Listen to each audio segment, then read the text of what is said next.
نحمده ونصلي على رسوله الكريم أما بعد فأعوذ بالله السميع العليم من الشيطان الرجيم من همزه ونفخه ونفسه بسم الله الرحمن الرحيم تلك الرسل فضلنا بعضهم على بعض۔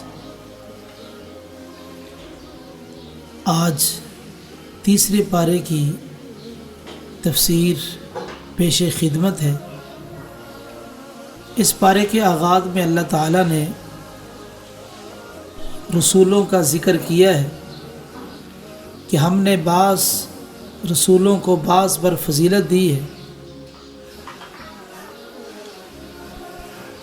اس مسئلے کی حقیقت یہ ہے کہ نفس نبوت میں سارے انبیاء برابر ہیں۔ ان کے کمالات کی وجہ سے اللہ تعالیٰ نے ان کو الگ الگ مقام اور مرتبہ عطا فرمایا ہے۔ نبی کریم صلی اللہ علیہ وسلم کی زندگی میں ایک یہودی نے قسم کھائی، والذی اصطفیٰ موسیٰ علی البشر، صحیح مسلم کی حدیث ہے اور صحیح بخاری میں بھی ہے، اس ذات کی قسم جس نے موسیٰ علیہ السلام کو انسانیت پہ چنا ہے۔ تو اس صحابی نے کہا کہ تو محمد صلی اللہ علیہ وسلم کی ہوتے ہوئے یہ کہہ رہا ہے۔ ایک حدیث میں ہے کہ اس نے پوچھا کہ نبی کریم صلی اللہ علیہ وسلم پر بھی فضیلت دی ہے؟ کہا ہاں۔ تو صحابی رسول نے اس بات پہ اس کو تھپڑ مار دیا۔ یہودی نبی کریم صلی اللہ علیہ وسلم کے پاس آیا، شکایت کی، آپ نے بلایا اس صحابی کو،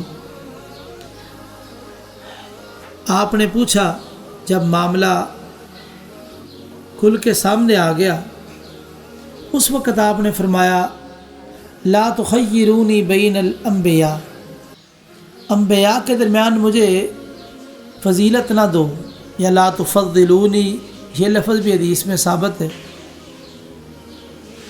موسیٰ علیہ السلام کی فضیلت کو اس انداز سے بیان کیا، کل قیامت والے دن لوگ بے ہوش ہوں گے اور سب سے پہلے میں ہوش میں آؤں گا۔ نبی کریم صلی اللہ علیہ وسلم ارشاد فرماتے ہیں، میں دیکھوں گا موسیٰ علیہ السلام عرش کے پائے کو پکڑے ہوئے ہوں گے۔ میں نہیں جانتا کہ مجھ سے پہلے وہ ہوش میں آئے یا دنیا میں جو ان کو بے ہوش کیا گیا تھا اس بنا پہ اللہ تعالیٰ نے قیامت والے دن کی بے ہوشی چھوڑ دی ہے اور ان کو رخصت دے دی ہے۔ تو اس طرح نبی کریم صلی اللہ علیہ وسلم کے اور بھی فرامین ہیں یونس بن متیٰ کے بارے میں کہ مجھے ان پر فضیلت نہ دو۔ تو پتہ یہ چلا کہ نفس نبوت میں سارے انبیاء برابر ہیں۔ کمالات کے اعتبار سے اللہ تعالیٰ نے انبیاء کو بعض پر فضیلت دی ہے۔ بعد میں نبی کریم صلی اللہ علیہ وسلم نے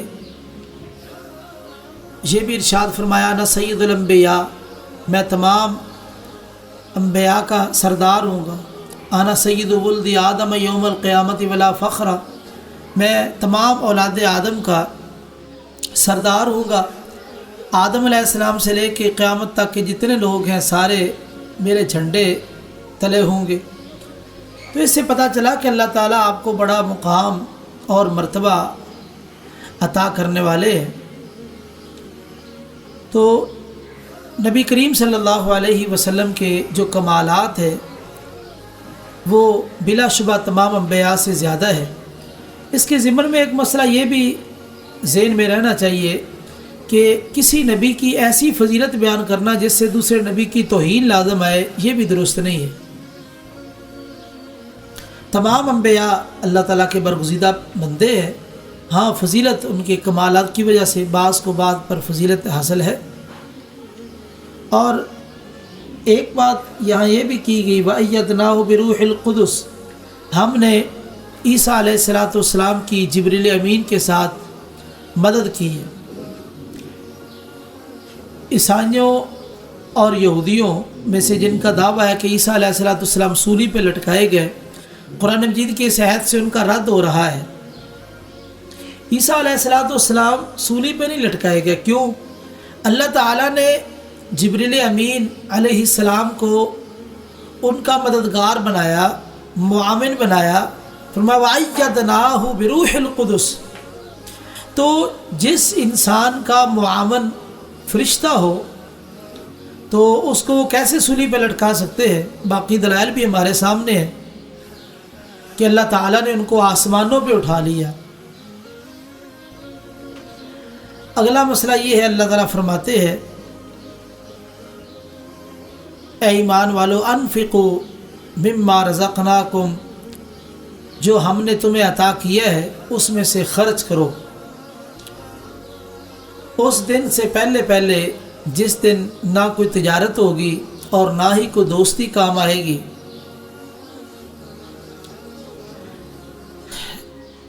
قیامت والے دن تجارت نہیں ہے، کیونکہ تجارت ہوتی ہے مال کے ساتھ، سونا چاندی کے ساتھ، روپے پیسے کے ساتھ۔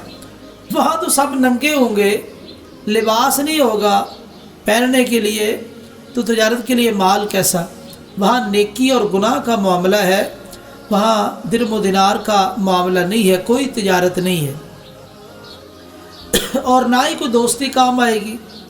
ہاں دوستی وہ کام آئے گی وَرَجُلَانِ تَحَابَّا فِي اللَّهِ اجْتَمَعَا عَلَيْهِ وَتَفَرَّقَا عَلَيْهِ، 7 بندے جن کو اللہ تعالیٰ عرش کا سایہ نصیب فرمائیں گے، ان میں سے 2 وہ آدمی جو اللہ کے لیے محبت کرتے ہیں، اسی محبت پر جمع ہوتے ہیں اور اسی محبت پر جدا ہوتے ہیں، ان کو بھی اللہ اپنے عرش کا سایہ نصیب فرمائیں گے۔ تو اس سے پتہ چلا وہ دوستی کام آئے گی جو اللہ کے لیے ہوگی، اس کے علاوہ کوئی دوستی کام نہیں آئے گی۔ آگے آیت الکرسی، یہ آیت قرآن مجید کی تمام آیات میں سے افضل ہے اور اعظم ہے۔ اس کی دلیل صحیح بخاری میں نبی کریم صلی اللہ علیہ وسلم نے ابی بن کعب رضی اللہ تعالی عنہ سے سوال کیا۔ آپ نے پوچھا کہ قرآن مجید میں سب سے عظیم آیت کون سی ہے؟ ابی بن کعب رضی اللہ تعالیٰ عنہ کہتے ہیں اللہ و رسولہ عالم، اللہ اور اس کا رسول خوب جانتا ہے۔ آپ نے پھر سوال کیا، ابی بن کعب رضی اللہ تعالیٰ عنہ نے وہی جواب دیا۔ آپ نے تیسری بار پھر سوال کیا تو ابی بن کعب رضی اللہ تعالیٰ عنہ کہنے لگے آیت الکرسی، قرآن مجید کی آیات میں سے سب سے عظیم آیت آیت الکرسی ہے۔ آپ نے فرمایا لِيَحْنِكَ الْعِلْمُ يَا أَبَا الْمُنذِرِ، ابو المنذر یہ ابی بن کعب رضی اللہ تعالیٰ عنہ کی کنیت ہے۔ اے ابو المنذر، ابی بن کعب تجھے تیرا علم مبارک ہو۔ پتہ یہ چلا قرآن مجید کی ایک آیت کے بارے میں اتنا علم کہ یہ آیت تمام آیات سے عظیم ہے، اتنا علم۔ اتنے علم پر محمد رسول اللہ صلی اللہ علیہ وسلم نے مبارکباد پیش کی ہے۔ آپ اندازہ لگائیے جس کے پاس ایک آیت کا پورا علم ہے اس کا کیا مقام ہوگا، جس کے پاس ایک سورہ مبارکہ کا مکمل علم ہے اس کا مقام کتنا ہوگا، اور جس کے سینے میں مکمل قرآن مجید کا علم ہے اس کا مقام کتنا ہوگا۔ ہم نے یہ مبارکباد جو نبی کریم صلی اللہ علیہ وسلم کی زبان سے نکلی ہے اس کو حاصل کرنے کے لیے یہ سلسلہ شروع کیا ہے۔ اللہ تعالی ہمیں اس مبارک بات کا مستحق بنا دے۔ تو یہ بہت بڑا مقصد ہے، اس بات کا اقرار ہے کہ ہمارے پاس وہ علمی تباہر علمی نہیں جو بڑے بڑے کبار علماء کے پاس ہے، بڑے بڑے جید علماء موجود ہیں، لیکن اللہ تعالیٰ ہر کسی سے کام لے رہا ہے۔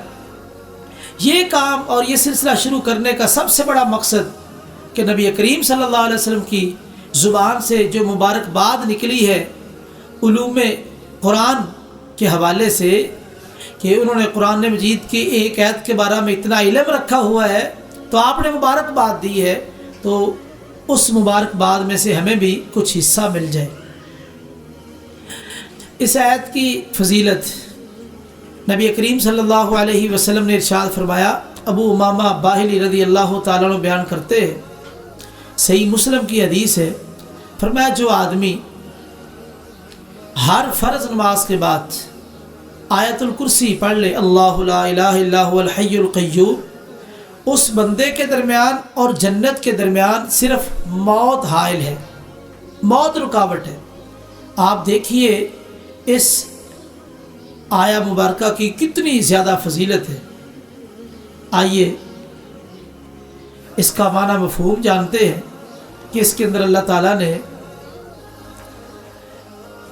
کون سی چیزیں بیان کی ہیں، اور اس عہد کی جو عظمت اور فضیلت ہے کس بنا پہ ہے۔ تو اس میں اللہ تعالیٰ کی بہت سی صفات اور اسی طرح اللہ تعالیٰ کے کمالات کا ذکر ہے۔ تو اس کا آغاز ہو رہا ہے اللہ لا الہ الا ہو، اس کا معنی یہ ہے لا معبود بحق سوا، اللہ کے سوا کوئی سچا معبود نہیں۔ یہاں پہ رک کے یہ مسئلہ بھی سمجھ لیں کہ لا الہ الا اللہ کا عام طور پہ ترجمہ یہ کیا جاتا ہے اللہ کے سوا کوئی معبود نہیں، یہ ترجمہ ناقص ہے۔ ترجمہ یہ ہے لا معبود بحق الا اللہ، اللہ کے سوا کوئی برحق معبود نہیں، سچا معبود نہیں۔ جھوٹے معبود تو لوگوں نے بنا رکھے ہیں، تو یہ کہنا ہے کہ اللہ کے سوا کوئی برحق سچا معبود نہیں، یہ کہنا ہے۔ الحی، اس کا معنی ہے کہ وہ زندہ ہے۔ کیسا زندہ ہے؟ خود بھی زندہ ہے اور اپنی مخلوقات کو بھی زندہ رکھے ہوئے ہے۔ اور یہ بات ذہن میں رہے کہ اللہ کی جو زندگی ہے یہ ذاتی ہے اور دائمی ہے، باقی زندگیاں عارضی ہے اور اللہ کی عطا ہے۔ تمام دنیا کو جو زندگی ملی ہے یہ عارضی بھی ہے اور اللہ کی عطا بھی ہے، اور اللہ کی زندگی ذاتی ہے اور دائمی ہے۔ اور یہ بات ذہن میں رکھیے کہ اگر مخلوقات کی زندگی عارضی ہے تو عارضی زندگی یہ ایک نقص ہے، تو جس میں نقص ہو وہ معبود کیسے ہو سکتا ہے؟ مخلوق ان کے پاس زندگی عارضی ہے تو عارضی زندگی والا جو ہے وہ ناقص ہے، تو جو ناقص ہوتا ہے وہ معبود نہیں ہو سکتا۔ معبود ہونے کے لیے ضروری ہے کہ اس کے پاس کامل زندگی ہو، اور وہ صرف اللہ کے پاس ہے۔ اور اس کے ضمن میں ایک مسئلہ یہ بھی سمجھ لیں کہ جو الحی یہ اللہ تعالیٰ کی صفت ہے، تمام جو ذاتی صفات ہے رب تعالیٰ کی وہ اس صفت کو مستلزم، یعنی زندگی کے ساتھ ہی ساری صفات ہوتی ہے، ساری صفات زندگی کے ساتھ ہی تعلق رکھتی ہے۔ سمع ہے، بصر ہے، قدرت ہے، یعنی زندگی ہے تو یہ ساری صفات، جس طرح انسان کی جب تک زندگی ہے یہ صفات ہوتی ہے، اور جب زندگی گئی یہ صفات بھی جواب دے گی۔ اللہ تعالیٰ کی زندگی چونکہ دائمی ہے اسی لیے اس کی صفات بھی دائمی ہے، اور اس کی جو زندگی ہے وہ کیسی زندگی ہے؟ وہ خود بھی زندہ ہے اور زندہ رکھے ہوئے ہے۔ القیوم، قیوم کا معنی قائم بنفسی، وہ اپنی ذات کو بھی قائم رکھے ہوئے ہے۔ دائم الوجود، اس کا وجود ہمیشہ سے قائم ہے اور دوسرے کو قائم کیے ہوئے ہے، قائم رکھے ہوئے ہے۔ القیوم کا جو لفظ ہے یعنی کسی کو قائم کرنا، قائم رکھنا، یہ اللہ تعالیٰ کی صفات میں سے ایک صفت ہے۔ اور یہ بات تو حقیقت ہے کہ دوسرے کو قائم اسی وقت رکھا جا سکتا ہے جب کوئی بذات خود قائم ہو۔ آگے فرمایا لا تأخذہ سینۃ ولا نوم، سینہ اونگ، نوم نیند۔ سینہ کہتے ہیں اونگ، اونگ کا مطلب ہے نیند کا آغاز، اور نوم یہ کہتے ہیں یعنی سیناتن یعنی غفلت کا آغاز، اور نوم غفلت کی انتہا۔ جب اونگ آ رہی ہوتی ہے یہ غفلت کا آغاز ہے، اور جب نیند آ جاتی ہے یہ غفلت کی انتہا ہے۔ اللہ کو نہ اونگ آتی ہے اور نہ ہی نیند۔ یہاں پہ ایک نقطہ یہ ہے کہ سوال بلکہ یہ ہے کہ اونگ کیوں آتی ہے؟ اونگ کیوں آتی ہے؟ جواب، اونگ آتی ہے تھکاوٹ کی وجہ سے۔ جب تھکن ہو جائے، آدمی تھک جائے کوئی کام کر کر کے، جسم کے اندر کمزوری واقع ہو جائے، اس وقت اونگ آتی ہے۔ یعنی کمزوری انسان پہ غالب آتی ہے تو انسان کو اونگ آتی ہے، بالآخر نیند آتی ہے۔ یہ کمزوری انسان پہ غالب آ گئی، اور یہ بات ذہن میں رہے کہ اللہ سب پہ غالب ہے، اللہ پہ کچھ چیز غالب نہیں آ سکتی۔ تو جب تھکن غالب آتی ہے تو اونگ آ جاتی ہے، تو چونکہ اللہ پہ کچھ چیز غالب نہیں آ سکتی، اللہ فرماتے ہیں ہم نے زمین و آسمان بنائے، وما مسنا من لغوب، ہمیں کسی تھکاوٹ نے چھوا تک نہیں۔ اللہ کے بارے میں تھکن کا تصور بھی نہیں کیا جا سکتا۔ جب تھکن غالب نہیں آئی تو پھر اونگ کیسے آ جائے؟ تو اس سے پتہ چلا کہ اللہ تعالیٰ نہ اس کو اونگ آتی ہے اور نہ ہی نیند آتی ہے، کیونکہ ان کی بنیاد ہے تھکاوٹ۔ اللہ تعالیٰ تھکتے ہی نہیں، اللہ تعالیٰ اس کمزوری سے پاک ہے۔ لہو ما فی السماوات و ما فی الارض، جو کچھ زمینوں میں ہے اور آسمانوں میں ہے سب اسی کا ہے۔ آپ دیکھ لیں کتنی مخلوقات ہیں، یہ سب کچھ اسی کی ملکیت ہے۔ آج دنیا میں تو عارضی ملکیتیں اور لوگوں کے پاس بھی ہیں، یہ رجسٹری، انتقال اور اسی طرح حکومتیں، یہ ساری عارضی ملکیتیں، لیکن کل قیامت والے دن یوم لا تملک نفس لنفس شیئا، اس وقت اللہ کی ملکیت ہوگی۔ لمن الملک اليوم للہ الواحد القہار، آج کس کی بادشاہی ہے؟ آج اکیلے زبردست اللہ کی بادشاہی ہے۔ ایک ہوتا ہے ملک، ایک ہوتا ہے ملک۔ ملک کسی کی ملکیت میں کسی چیز کا ہونا، جیسے کپڑا ہے، زمین ہے، مکان ہے، دکان ہے، یہ ملکیت ہے۔ ایک ہے ملک، بادشاہی۔ جو بادشاہت ہے یہ عارضی طور پہ دنیا میں ملی ہے لوگوں کو، لیکن حقیقی بادشاہ اللہ۔ قل اللہم مالک الملک، کہہ دیجئے بادشاہوں کے بادشاہ۔ تو پتہ یہ چلا کہ زمین و آسمان میں جو کچھ ہے اسی کی ملکیت ہے۔ جب ملکیت اسی کی ہے تو پھر عبادت بھی اسی کی ہوگی۔ من ذا الذی یشفع عندہ الا باذنہ، کون ہے جو اس کی اجازت کے بغیر سفارش کرے؟ شفاع، اس کا معنی ہوتا ہے ایک چیز کو دوسری چیز سے ملا دینا، یعنی ایک چیز کو آدمی مانگ رہا ہے تو اب اس کو چیز نہیں مل رہی، وہ کسی اور کو اپنے ساتھ ملا لے کہ آپ میری سفارش کریں، یعنی جو میں نے مطالبہ کیا تھا میں اکیلا تھا، آپ بھی یہی مطالبہ کریں، ہم مطالبہ کرنے والے دو ہو جائیں گے، یعنی ایک چیز کو دوسری چیز کے ساتھ ملانا۔ شفاع، جفت کو بھی شفاع کہتے ہیں، والشفعی والوتر قرآن مجید میں۔ تو ایک چیز کو دوسری چیز کے ساتھ ملانا۔ تو شفاعت میں یہ ہوتا ہے کہ اعلیٰ درجے کا ایک آدمی ہے اور ایک ادنا درجے کا آدمی، ادنا درجے والے کو اعلیٰ درجے والے کے ساتھ ملا دینا، اس لیے اس کو شفاعت بولتے ہیں۔ اور اس کے بارے میں ایک بات ذہن میں رکھیں کہ اس شفاعت جو ہے اللہ کی اجازت کے ساتھ ہے۔ اللہ جس کو اجازت دیں گے جتنی اجازت دیں گے اور جس کے بارے میں اجازت دیں گے وہی شفاعت کر سکے گا۔ تو یہاں پہ ایک نقطہ یہ ہے کہ اللہ کی اجازت کے ساتھ سفارش ہے، اس کے بغیر نہیں۔ کیوں؟ اس کا جواب یہ ہے کہ علام الغیوب اللہ کی ذات ہے۔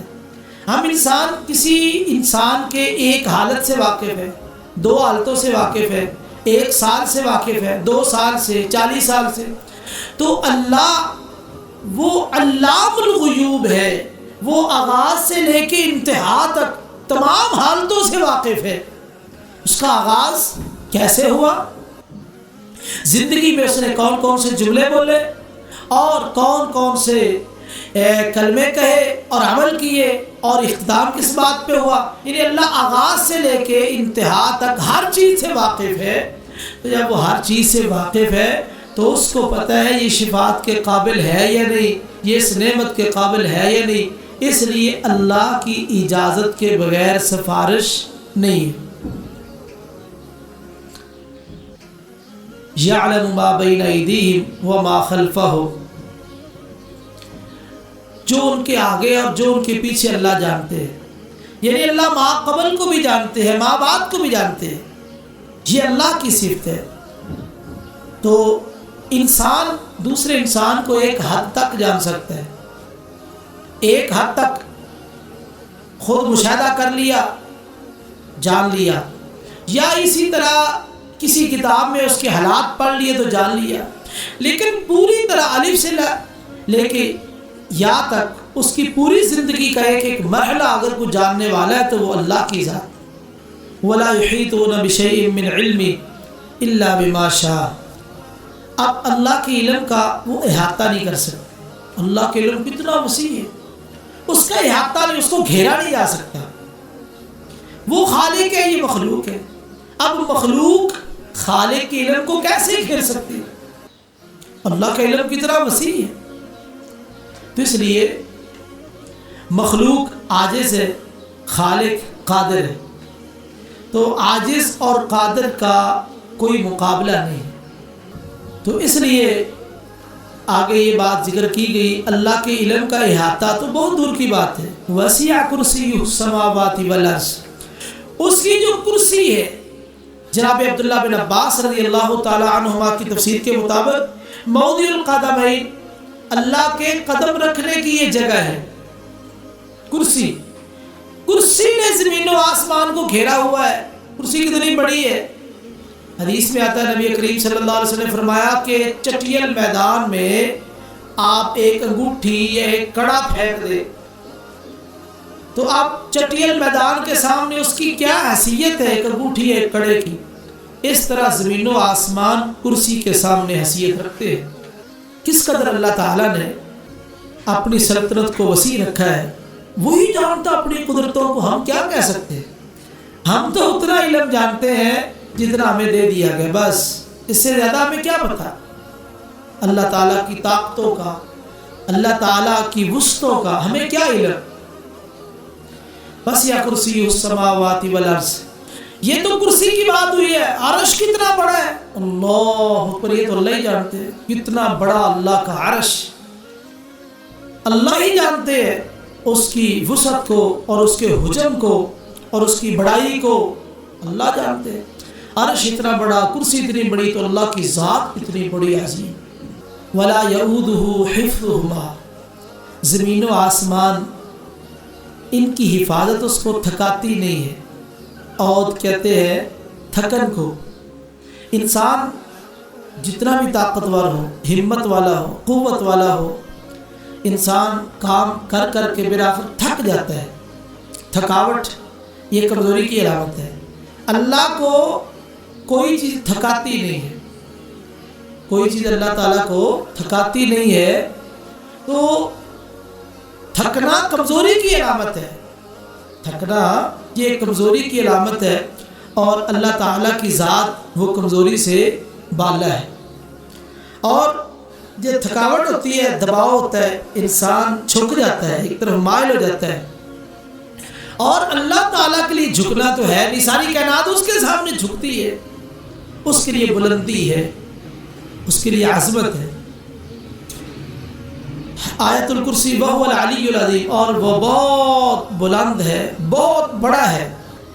آیت الکرسی سے علماء نے 10 مسائل کا استنباط کیا ہے کہ یہ آیت 10 بڑے بڑے مسائل پر محیط ہے۔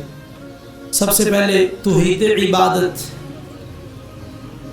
لا الہ الا ہو، اس کلمے سے توحید عبادت کو نکالا گیا۔ توحید ربوبیت، الحی القیوم، اسی طرح ولا یعودہ حفظہما، ان سے توحید ربوبیت کو جب وہ زندہ ہوگا، قائم ہوگا اور کسی قسم کی تھکاوٹ نہیں، تو وہی پالے گا، کیونکہ پالنے کے لیے ضروری ہے کہ انسان خود مضبوط ہو، زندہ ہو۔ انسان کے لیے ضروری ہے تو وہ تو رحمان وہ الحی القیوم ہے۔ اور تیسرا جو فائدہ اس سے ملا، توحید اسماء و صفات جو الحی القیوم سے ظاہر ہو رہا ہے۔ اور اسی طرح اللہ تعالیٰ صفات نقص سے، جو نقص پیدا کرنے والی صفات ہے ان سے پاک ہے، یعنی مخلوق کے مشابہ کوئی اللہ کی صفت نہیں ہے۔ یہ مسئلہ ثابت ہو رہا ہے لا تأخذہ سنۃ ولا نوم، یعنی انسانوں پر اونگ آ جاتی ہے، نیند بھی عبارت ہو جاتی ہے، اللہ پہ نہ اونگ ہے اور نہ ہی نیند ہے۔ اسی طرح اس کی حکومت بڑی وسیع ہے، بڑی وسیع حکومت ہے، بڑی وسعت ہے۔ یہ مسئلہ ثابت ہو رہا ہے لہو ما فی السماوات و ما فی الارض۔ اور اسی طرح ایک مسئلہ یہ ثابت ہو رہا ہے کہ قیامت والے دن صرف اسی کی ملکیت ہوگی، اسی کی اجازت سے ہر کام ہوگا، اس کے بغیر نہیں۔ من ذا الذی یشفع عندہ الا باذنہ۔ اور ایک مسئلہ یہ بھی ثابت ہو رہا ہے کہ اللہ تعالیٰ نے ہر چیز کو گھیرا ہوا ہے، اس کے احاطے سے باہر کوئی چیز نہیں ہے۔ یعلم ما بین ایدیہم وما خلفہم سے یہ مسئلہ اخذ کیا ہے۔ اور اسی طرح بندوں کا علم اتنا ہے جتنا اللہ نے علم دیا ہے، بندوں کا اتنا علم ہے جتنا اللہ نے دیا ہے، یہ مسئلہ اخذ کیا ولا یحیطون بشیء من علمی۔ اور اسی طرح تمام مخلوقات میں اس کی ملکیت ہے، کسی اور کی ملکیت نہیں ہے، یہ مسئلہ ثابت کیا وسع کرسی السماوات والارض۔ اور اسی طرح 10 نمبر پہ یہ مسئلہ وہو العلی العظیم سے ثابت ہوا کہ اللہ تعالیٰ کے بارے میں جو عقیدہ ہے اسماء و صفات اور اسماء حسنی اور بلند صفات، یہ ساری کی ساری صفات اس میں متضمن، وہو العلی العظیم، وہ بلند ہے، بہت بڑا ہے، تو یہ ساری صفات ضمن میں لیے ہوئے ہیں۔ جب بلند، بہت بلند ہے، بہت بڑا ہے، تو ظاہر بات اس کی صفات بھی بڑی ہے۔ تو آیت الکرسی کے حوالے سے کچھ زیادہ تفصیل کی ضرورت تھی، کیونکہ یہ قرآن مجید کی آیات میں سے سب سے عظیم آیت تھی۔ آگے چلتے ہیں، لا اکراہ فی الدین، دین کے اندر کوئی جبر نہیں ہے۔ دیکھو جو جبر ہوتا ہے، انسان کا جو جسم ہے اس کو تلوار کی نوک پہ جبر کے ساتھ ڈھالا جا سکتا ہے، لیکن جو انسان کا دل ہے یہ دلیل کے ساتھ ہی ڈھالا جا سکتا ہے۔ اس کے کئی ایک مفسرین نے شان نزول بھی بیان کیے۔ بعض نے کہا کہ کچھ لوگ مشرکین میں سے عیسائی ہو گئے تھے، جب ان کے ماں باپ مسلمان تو انہوں نے اپنی اولاد کو مجبور کیا۔ خیر اصل بات یہ ہے کہ دین میں داخلے کے لیے جبر نہیں ہے۔ دلائل دے، دلائل ان کے سامنے رکھے، کوئی دلائل کو دیکھ کر قبول کرے تو فبیا، قبول نہیں کرتا تو اس کا رب کے ساتھ معاملہ ہے۔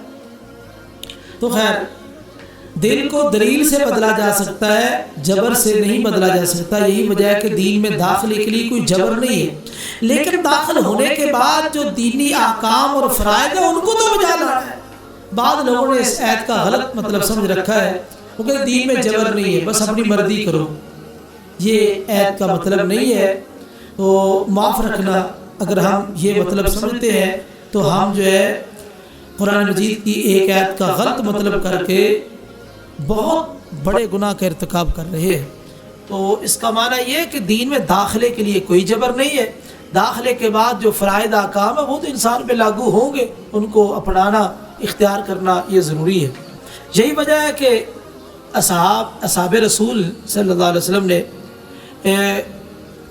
نبی کریم صلی اللہ علیہ وسلم کے صحابہ نے کئی لوگوں کو دعوت دی، بعض مسلمان نہیں ہوئے۔ حضرت عمر رضی اللہ تعالیٰ عنہ کے بارے میں آتا ہے کہ ایک بوڑھی عورت کو انہوں نے دعوت دی کہ مسلمان ہو جا، تو اس نے کہا میری عمر بڑی ہو گئی ہے، اب مجھے پتہ نہیں کہ میں کیا کروں۔ تو حضرت عمر رضی اللہ تعالیٰ عنہ نے جبر نہیں کیا، اس نے قبول نہیں کیا دین کو۔ آگے فرما اللہ ولی الذین آمنوا، اللہ ان لوگوں کا دوست ہے جو ایمان لائے، اللہ ایمان والوں کا دوست ہے، اللہ ان کی مدد کرتا ہے۔ تو ظاہر بات ہے جب اللہ کسی کا دوست بن جائے تو جس طرح دوست کا معاون ہوتا ہے، اللہ تعالیٰ بھی بندے کے معاون بن جاتے ہیں۔ تو یہاں پہ آیا طاغوت کا لفظ، دیکھیں جو اللہ کے مقابلے میں بندے سرکشی کرتے ہیں ان کی تین قسمیں ہیں۔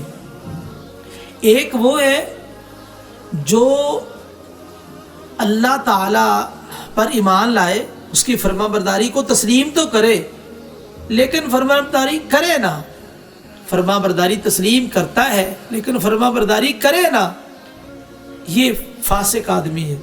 دوسرا وہ ہے جو اللہ کی فرما برداری کو تسلیم نہ کرے، انحراف کر دے، یہ کافر ہے۔ اور جو آدمی اللہ کی فرما برداری کو تسلیم بھی نہ کرے اور لوگوں سے اپنی فرما برداری کروائے، یہ طاغوت ہے۔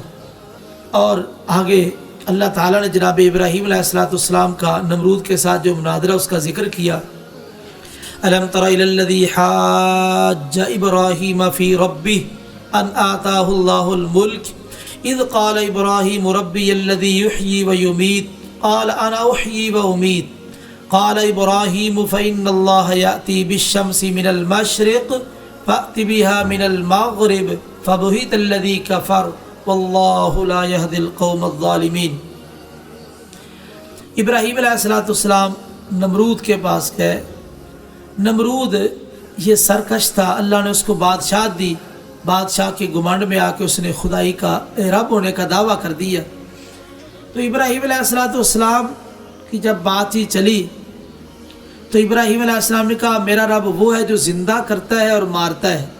اس نے کہا یہ کام تو میں بھی کر سکتا ہوں، میں بھی زندہ کر سکتا ہوں اور مار سکتا ہوں۔ حالانکہ ابراہیم علیہ السلام کی دلیل یہ تھی کہ جو زندگی اور موت کا مالک ہے۔ اب نمرود مار تو سکتا ہے، مار قتل تو جس طرح کوئی آدمی قتل کر سکتا ہے، مارنا اور بات ہے، موت دینا اور بات ہے، یہ فرق ہے۔ ایک ہے کسی کو مارنا، قتل کر دینا، ایک ہے کسی کو موت دینا۔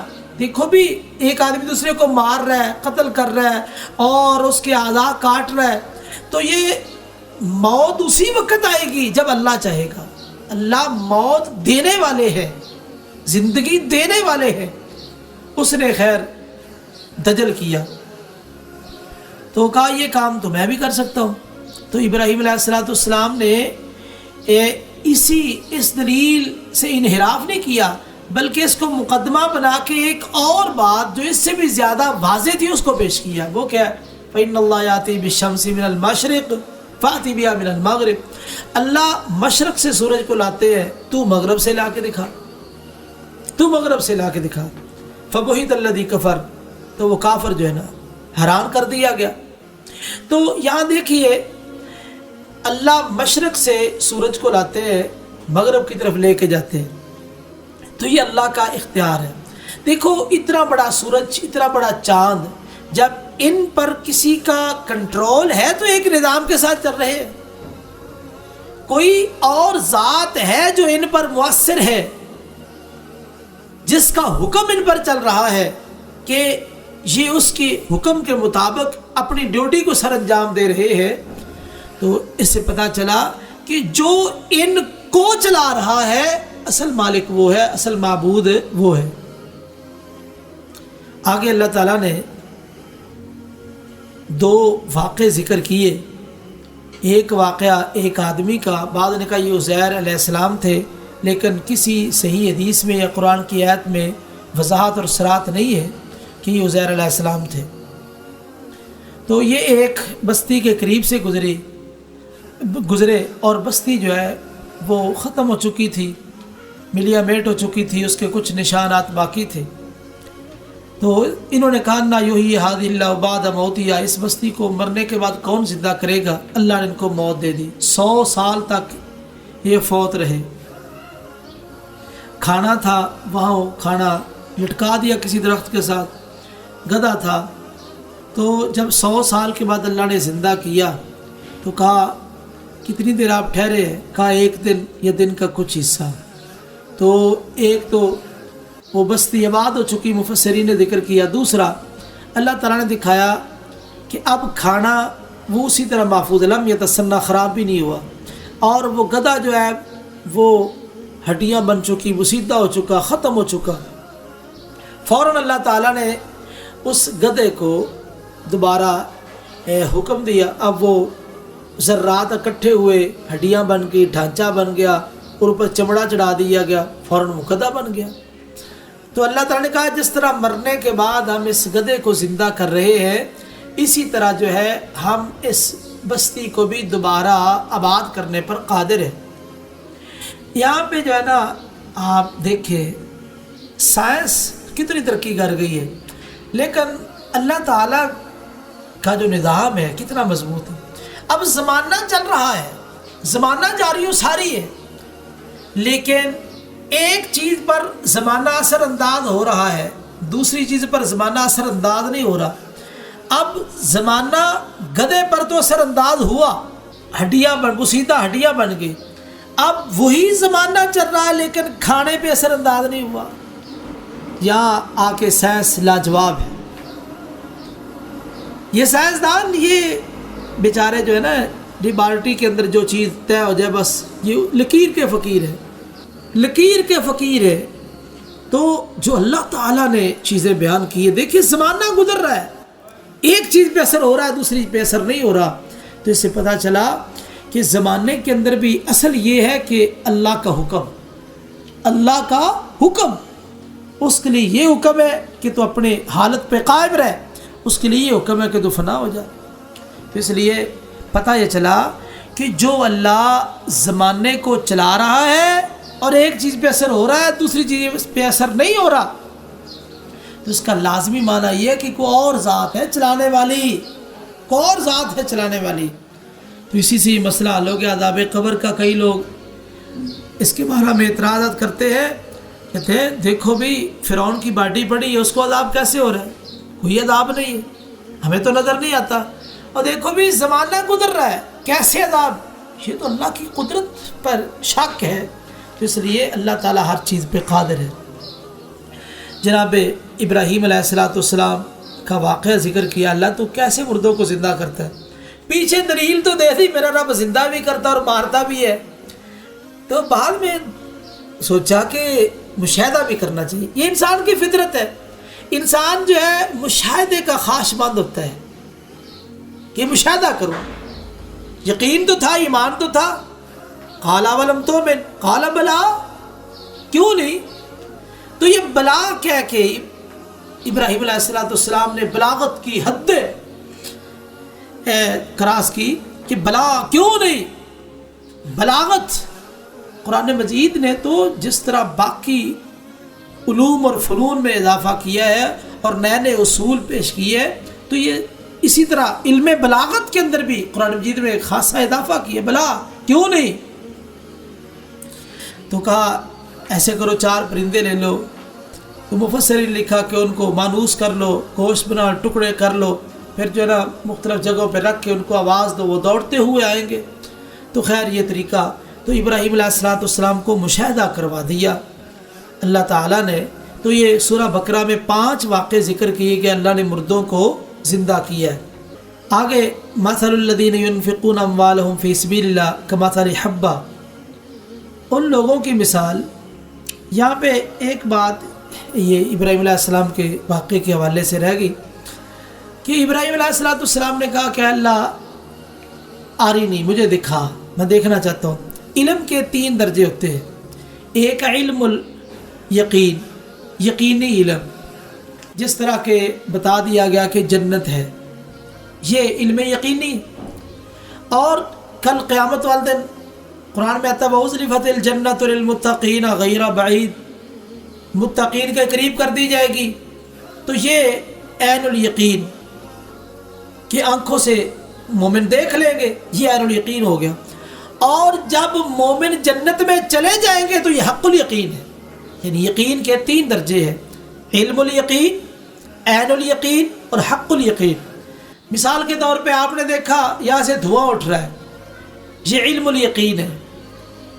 اور آپ نے قریب جا کے دیکھ لیا کہ نیچے آگ جل رہی ہے تو یہ عین الیقین ہے.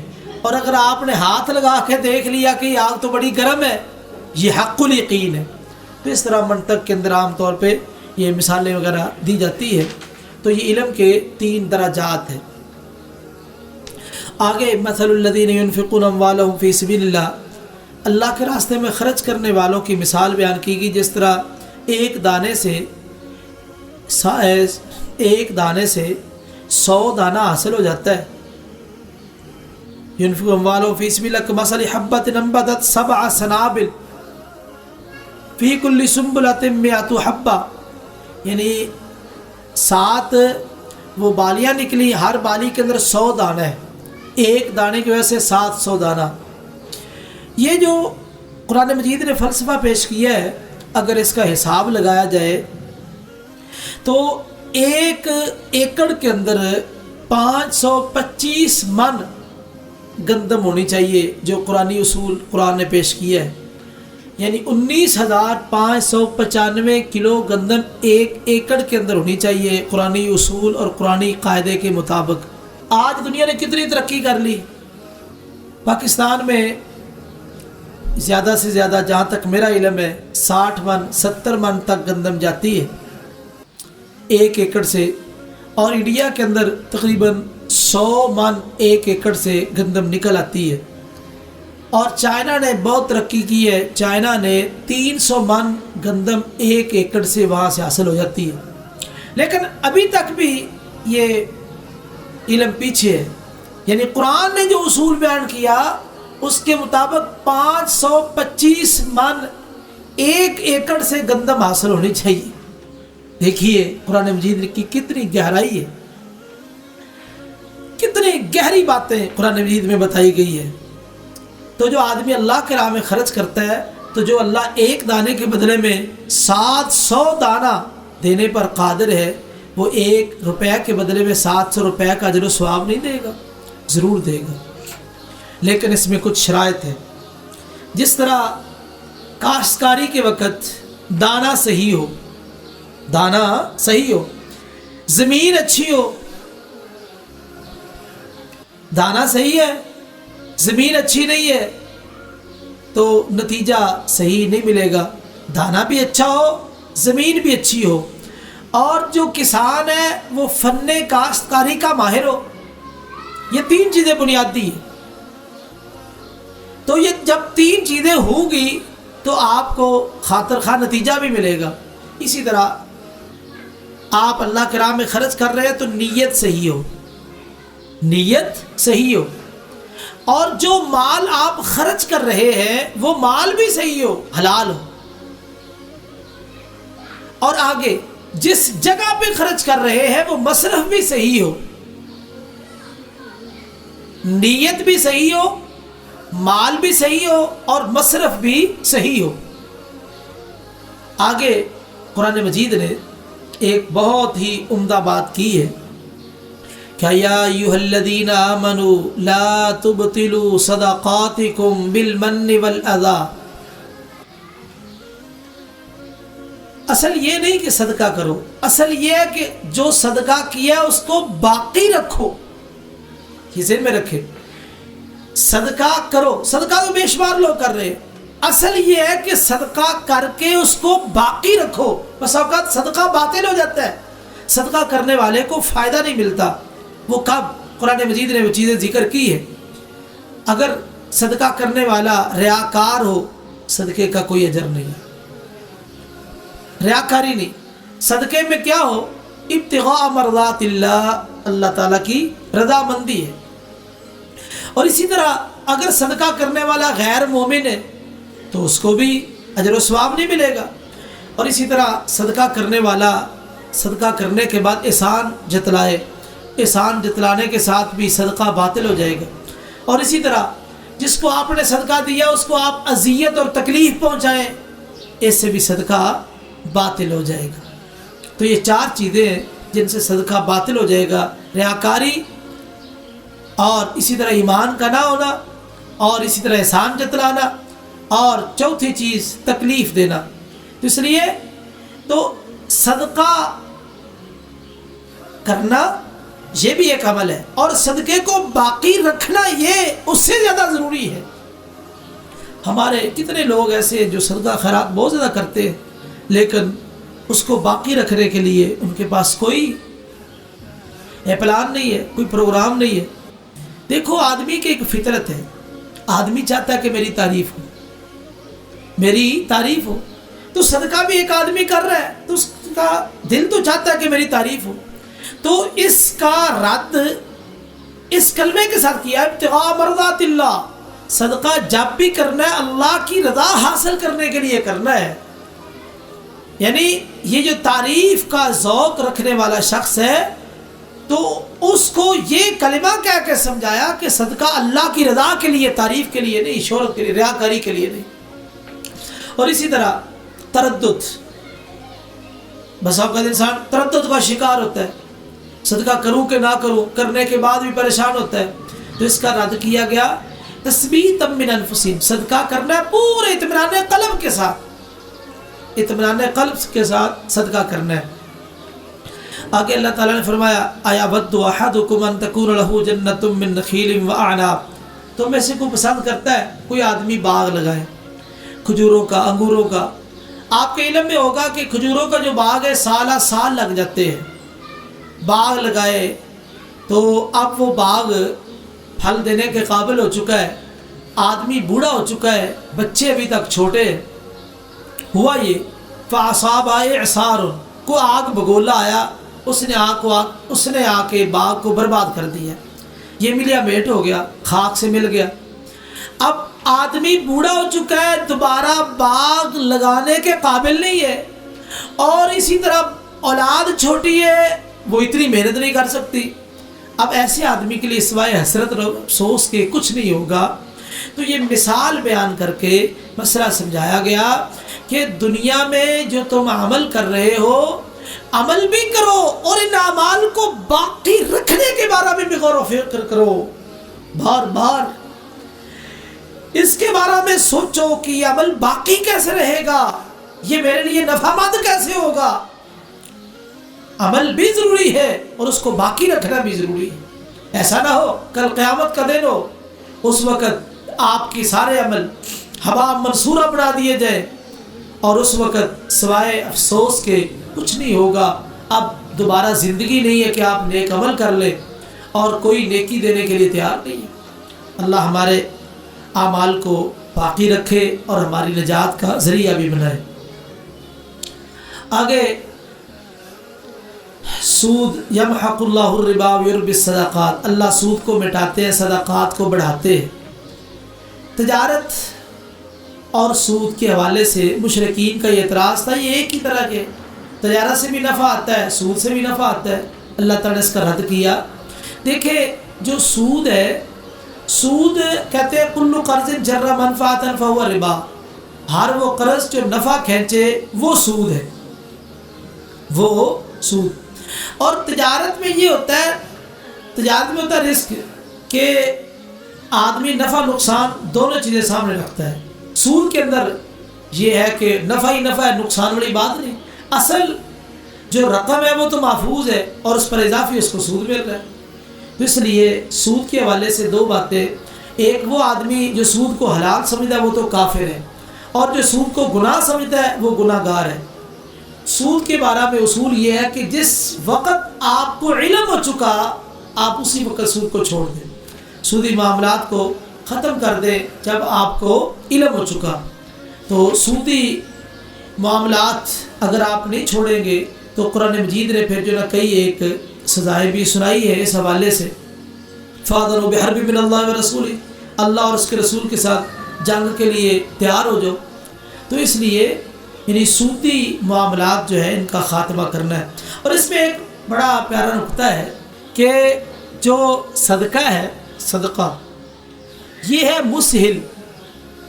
مسہل کہتے ہیں ان پیٹ صاف کرنے کے لیے کوئی دوائی وغیرہ دینا، جلاب وغیرہ جس طرح دیتے ہیں۔ اب جب جلاب لیا جائے پیٹ میں تو ظاہر بات ہے انسان کا جسم کمزور ہوتا ہے، اس میں کمزوری واقع ہوتی ہے۔ جب آپ 100 میں سے 10 روپے صدقہ کریں گے تو پیسے کم ہو گئے۔ اب دیکھیں بظاہر جسم میں کمزوری واقع ہو رہی ہے، بظاہر ان پیسوں میں کمی واقع ہو رہی ہے، تو ڈاکٹر یہ کہتا ہے کہ یہ جو مسل ہے، جو جلاب جس کے ساتھ پیٹ کی صفائی ہو رہی ہے، جسم میں جو کمزوری واقع ہو رہی ہے، پریشان نہیں ہونا، یہ کمزوری آپ کے لیے نفع مند ہے۔ کیوں؟ جتنے فاسد مادے سارے خارج ہو جائیں گے۔ فاسد مادے جب جسم سے نکل جائیں گے تو صحت بحال ہو جائے گی۔ اب یہ انسان کے لیے نفع مند صدقہ مسہل کی طرح ہے۔ اور جو سود ہے، اب یہ اسی طرح جس طرح آدمی کے جسم میں سوزش آ جائے، ورم آ جائے، آدمی موٹا ہو جائے، اب لوگ تو یہ سمجھتے ہیں کہ موٹا تازہ ہے، بڑی صحت ہے، لیکن ڈاکٹر جو ہے، ڈاکٹر کہہ رہا تھا کہ آپ جو نا اپنی موت کو دعوت دے رہے ہیں، یہ آپ کے لیے پیغام اجل ہے۔ اب اسی طرح سود کے جو پیسے دیکھنے میں بڑے ہیں، بڑی کثرت ہے، لیکن حقیقت میں جس طرح جسم میں موٹاپا آ جائے تو انسان کے لیے پیغام اجل ہے، اسی طرح سود بھی انسان کے ایمان کے لیے پیغام اجل، انسان کا ایمان ختم ہو جاتا ہے۔ آگے اللہ تعالیٰ نے ایت الدین قرض کے حوالے سے ذکر کیا۔ جو قرض ہے یہ لین دین جائز ہے، قرض لیا جا سکتا ہے، بلا وجہ قرض نہیں لینا چاہیے۔ قرض پہ دلیری انسان کے لیے پریشانی کا باعث بھی بن جاتی ہے، لیکن عند الضرورہ قرض لیا جا سکتا ہے۔ اور جب قرض کا لین دین کرنا ہے تو اس میں اللہ نے اصول بتایا کہ تحریر کر لو، مدت متعین کر لو اور گواہ بنا لو۔ یہ 3 چیزیں، تحریر، مدت کی تعیین اور گواہ۔ گواہوں کے اندر 2 مرد، 2 مرد نہ ہو تو 1 مرد اور 2 عورتیں۔ تو یہاں سے جو عورتوں کے حوالے سے ذکر کیا گیا کہ 2 عورتوں 1 مرد کے مقابلے میں، تو یہ عورت کی کمتری نہیں ہے کہ عورت حقیر ہے، ایسی بات نہیں ہے۔ یہ عورت کی فطری بیان ہے کہ فطرتاً عورت جو ہے بھول جاتی ہے۔ ویسے یہ نہیں کہ عورت کی کمتری ہے کہ وہ حقیر ہے، نہیں، فطرت کی طرف اشارہ ہے کہ عورت کے اندر بھولنا کچھ زیادہ ہے، اس وجہ سے 2 عورتوں کو 1 مرد کے برابر رکھا گیا، ورنہ عورت کی کمتری کی طرف اشارہ نہیں ہے۔ اور آگے جو ہے آمن الرسول بما انزل الیہ من ربہ والمؤمنون، بلکہ اس سے پہلے ارادے کے حوالے سے بات ہوئی ہے۔ ارادہ 5 قسم کا ہوتا ہے، شیخ الاسلام ابن قیم رحمہ اللہ نے ذکر کیا ہے۔ سب سے پہلے جو انسان کے ذہن میں خیال آتے ہیں ہوا کی طرح، ان کو حاجز کہتے ہیں۔ جو انسان کے دل میں خیال آیا چلا گیا، حاجز۔ اور اگر یہ خیال جو ہے نا انسان کے اندر بار بار آنا شروع ہو جائے تو حاجز سے پھر اگلا درجہ ہے وہ خاطرہ بن جاتے ہیں، حدیث میں یہ لفظ موجود ہے۔ اور اسی طرح اگر انسان ان کو دل و دماغ میں جگہ دینا شروع کر دے، سوچنا شروع کر دے، تو اس کو حدیث النفس کہتے ہیں۔ اور اگر کوئی انسان حدیث النفس سے اگلا درجہ یعنی کام کرنے کا ارادہ کر لے تو یہ ہم ارادہ ہے۔ اذا ہم احدکم حدیث میں آتا ہے، جب کوئی آدمی نیکی کا ارادہ کرے اس کے نامہ مال میں ایک نیکی لکھ دی جاتی ہے۔ اور اسی طرح 5واں درجہ ہے العزم، انسان گناہ کرنے کا عزم کر لے اور اس کے مطابق مکمل محنت شروع کر دے تو اس کے نامہ مال میں گناہ لکھ دیا جاتا ہے۔ دلیل صحیح بخاری کی حدیث ہے، القاتل والمقتول کلاہما فی النار، قاتل مقتول دونوں جہنم میں۔ پوچھا کہ حضور کیوں؟ قاتل کا قصور ہے، مقتول کا کیا جرم ہے؟ فرمایا انہ کان حریصا علی قتل صاحبی، وہ بھی اپنے بھائی کو قتل کرنے پر حریص تھا۔ دونوں کی سوچ ایک تھی، محنت دونوں نے کی ہے، ایک غالب آ گیا دوسرا مغلوب ہو گیا۔ تو یہ ارادے کی 5 قسمیں، حاجز، خاطرہ، حدیث و نفس، الہم ارادہ، اور اسی طرح العزم